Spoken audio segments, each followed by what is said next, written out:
Saudara, pasien dan keluarga penderita bocor jantung asal Aceh menemui Wakil Ketua Komisi 1 DPR RI, Teguh Rifki Harsha, di Jakarta. Para keluarga pasien ini menyampaikan rasa terima kasihnya karena telah memfasilitasi dalam pengobatan anak mereka yang menderita bocor jantung selama di Jakarta.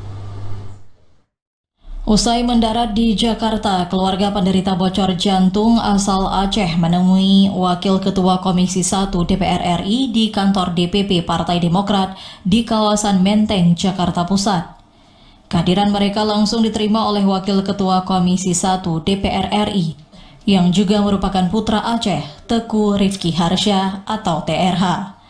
Saat menemui Teguh Rifki Harsha, keluarga pasien bocor jantung asal kota Banda Aceh, Subulus Salam, Aceh Selatan, dan Aceh Jaya ini mengucapkan rasa terima kasihnya secara langsung kepada Teguh Rifki Harsha karena telah diberikan fasilitas selama di Jakarta dalam proses perawatan anak mereka hingga beberapa bulan ke depan. Wakil Ketua Komisi 1 DPR RI Teguh Rifki Harsha mengatakan bahwa pihaknya akan terus mendampingi dan juga memperhatikan kesehatan para pasien penderita bocor jantung ini. Saat ini masih ada 49 penderita bocor jantung yang sedang mengantri untuk mendapatkan perawatan dan akan difasilitasi.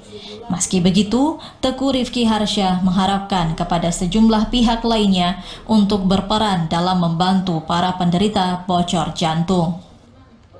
Ya, tentu kita berharap semua pihak, tidak hanya kami yakin juga dukungan dari pemerintahan Aceh dan pemerintahan Kabupaten Kota se-Aceh serta tokoh-tokoh Aceh lainnya dapat terus membantu, karena juga kita juga mengetahui bahwa 49 anak ini juga membutuhkan uluran tangan dengan waktu yang cepat.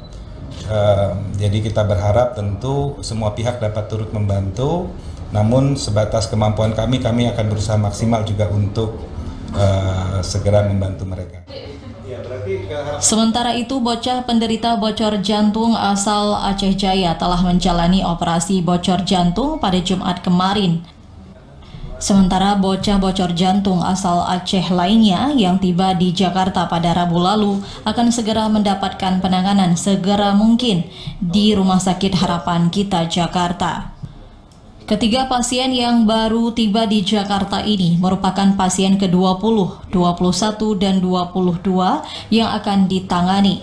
Sebelumnya sudah ada 19 pasien bocor jantung asal Aceh yang difasilitasi Teguh Rifki Harsha yang telah dinyatakan sembuh dan sedang menjalani proses pemulihan. Tim Liputan TVRI Aceh melaporkan.